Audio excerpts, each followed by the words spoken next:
Irregular period என்னதான் பண்றது? உங்க பிரச்சனைகளை கட்டுப்படுத்த லயன் டேட் சிரப் தினமும் 2 ஸ்பூன்.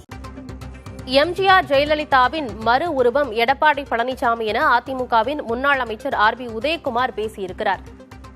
இதுகுறித்து விரிவாக பேசுவதற்காக அரசியல் பிரிவு ஆசிரியர் திரு கார்த்திகேயன் இணைந்திருக்கிறார். கார்த்திகேயன், தொடர்ச்சியாகவே எடப்பாடி பழனிசாமியின் பாராட்டு விழாவில் நடந்த செங்கோட்டையன் அந்த நிகழ்ச்சியை புறக்கணித்தது, அதன் பிறகு கட்சி ரீதியாக ஒவ்வொருவரும் கொடுத்த கருத்துக்கள், இப்போ முன்னாள் அமைச்சர் ஆர்பி உதயகுமார் கொடுத்த கருத்து, இது எல்லாத்தையுமே எப்படி புரிஞ்சுக்கிறது? அடுத்த ஆண்டு தேர்தலும் நடைபெற இருக்கக்கூடிய சூழல்ல அதிமுக மறுபடியும் உட்கட்சி பிரச்சனை ஒரு பெரிய விஷயமாக எழுந்திருக்கிறது தான் நம்ம பார்க்கணுமா?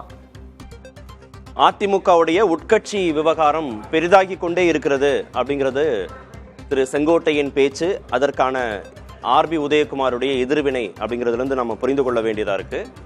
அத்திக்கடவு அவிநாசி திட்டத்தை திரு எடப்பாடி பழனிசாமி முன்னெடுப்பின் மூலமாக கொண்டு வந்தது அப்படின்ற அடிப்படையில் அவருக்கான பாராட்டு விழாவை விவசாயிகள் நடத்தினார்கள்.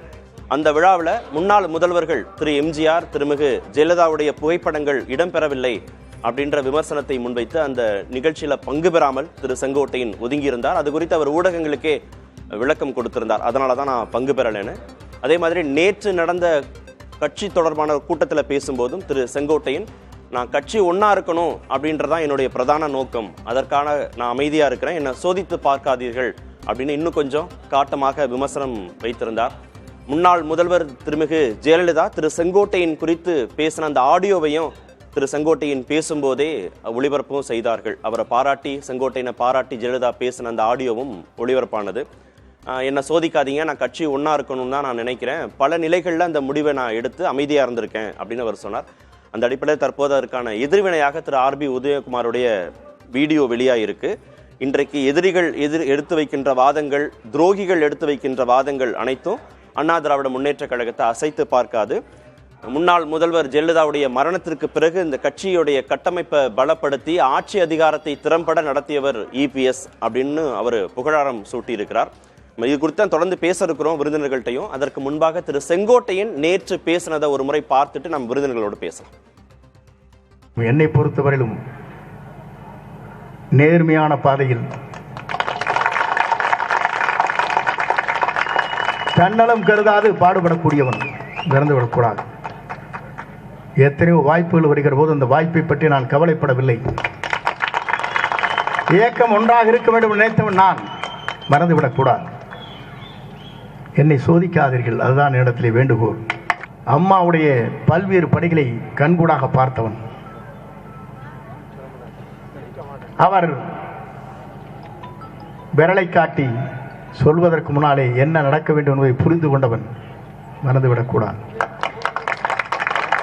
கேட்பாங்க, ஏன்டா கழட்டி விட்டாங்கம்பாங்க.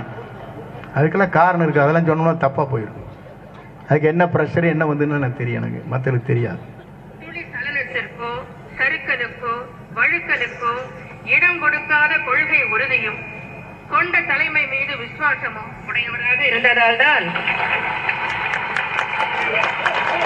இன்று இத்தனை சிறப்புகளை பெற்று விளங்குகிறார் அன்பு சகோதரர் செங்கோட்டையன் அவர். ஏன்னா இது மாதிரி நிறைய பேசினாங்க 2-3 நிகழ்ச்சியில்.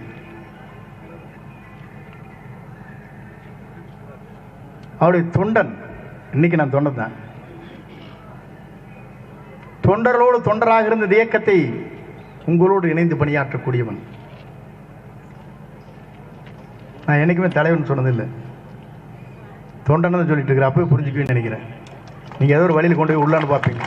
மீண்டும் தமிழ்நாட்டில் தொண்டர்களோடு தொண்டராக இருந்து நான் பணியாற்றுவேன்.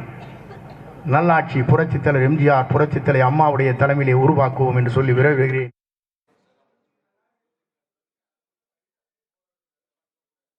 திரு செங்கோட்டையனுடைய பேச்சுக்கு எதிர்வினையாற்றும் விதமாக திரு ஆர்பி உதயகுமார் வீடியோ வெளியிட்டிருக்கிறார். மூத்த பத்திரிகையாளர் திரு பிரியன் இணைந்திருக்கிறார். சார் வணக்கம். பிரியன் சார் வணக்கம், இணைப்பில் இருக்கீங்களா? வணக்கம். இருக்கேன் சார். வணக்கம். வணக்கம் சார், கொடுங்க சார்.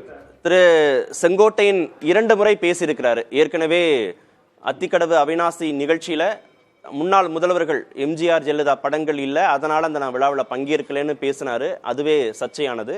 நேற்று பேசின பொதுக்கூட்டத்திலையும் என்ன சோதித்து பார்க்காதீர்கள், கட்சி ஒற்றுமையா இருக்கணும்னு தான் நான் விரும்புறேன்னு பேசியிருக்கிறார்.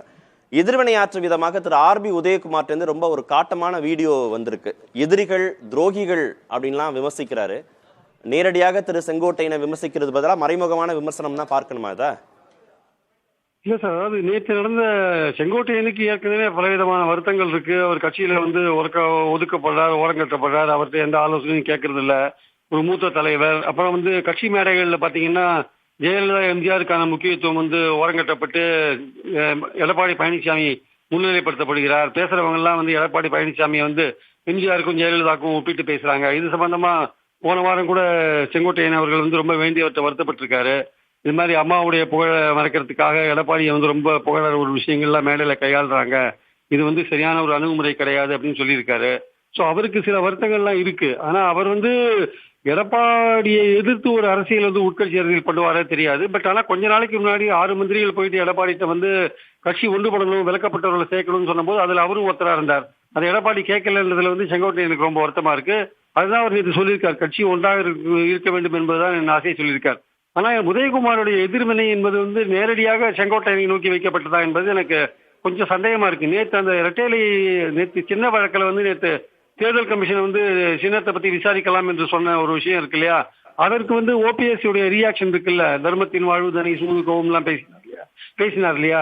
ஸோ அதுக்காக வந்து ஒருவேளை இந்த மற்றவர்கள்லாம் அதிமுகவிலிருந்து விலக்கப்பட்டவர்கள் கொடுக்கிற ரியாக்ஷன் இருக்கு இல்லையா, அதுக்கான எதிர்வினையா கூட உதயகுமாரோட எதிர்வினை இருக்கலாம் என்பது என்னுடைய கருத்து. செங்கோட்டையனை நேரடியாக எதிர்க்கிற அளவுக்கு உதயகுமார் வந்து வருவாரா தோணல. ஆனால் செங்கோட்டையனுக்கு ஒரு வருத்தம் இருக்கு. சட்டமன்றத்துல வந்து எதிர்கட்சி துணைத் தலைவரா உதயகுமார் நியமிச்சிருக்காங்க. சட்டமன்றத்தில் இவர் சீனியரா இருக்காரு. இவருக்கு வந்து தலைவர் பொறுப்பு தான் கிடைக்கல, சட்டமன்ற துணைத் தலைவர் பொறுப்பும் கிடைக்கல. சோ பல விதங்கள்ல இவர் வந்து ஓரங்கட்டப்படுறதுனால இவர் வருத்தத்தில் இருக்கார். ஆனால் உதயகுமார் வந்து எதிர்வினை ஆற்ற அளவுக்கு வந்து எடப்பாடியுடைய தரப்பு வந்து செங்கோட்டையனை எதிர்க்க தயாராகி விட்டதான்னா அதற்கான நேரம் இன்னும் வரவில்லை என்பதுதான் என் கருத்து. அப்ப இது ஓபிஎஸ், புகழேந்தி, கேசி பழனிசாமி போன்றவர்கள் வழக்கு தொடுத்திருக்கிறாங்க. அவர்களுக்கான எதிர்வினையாக இதை புரிந்து கொள்ளணும்னு நினைக்கிறீங்க? அவங்க கொடுத்த ரியாக்ஷன் பாத்தீங்கன்னா எல்லாம் எடப்பாடிக்கு தலைமையில கத்தி தொங்குறது, அவருக்கு சீக்கிரம் ஒரு இது வந்துடும், இதுல ஒரு தீர்ப்பு வந்துடும், எடப்பாடிக்கு சரியான பாடம் கற்பிக்கப்படும் போன்ற விஷயங்கள்லாம் பேசுறதுனால அதற்கான ஒரு எதிர்வினையா தான் இதை கருதலாம்னு நான் நினைக்கிறேன். ஆக்சுவலா செங்கோட்டையனுக்கு எதிர்வினை ஆற்றதா வந்து உதயகுமார் அந்த அளவுக்கு அவர் துணிய மாட்டார். செங்கோட்டையன் ஒரு மூத்த தலைவரா இருக்கார், ஏற்கனவே வருத்தத்தில் இருக்கார். அவர் கூட இன்னும் அவருக்கு எதிர்வினை ஆற்றி இன்னும் இந்த பிரச்சனையை வந்து பெரிதுபடுத்துற அளவுக்கு உதயகுமார் துணிய மாட்டார் என்பது என்னுடைய கருத்து.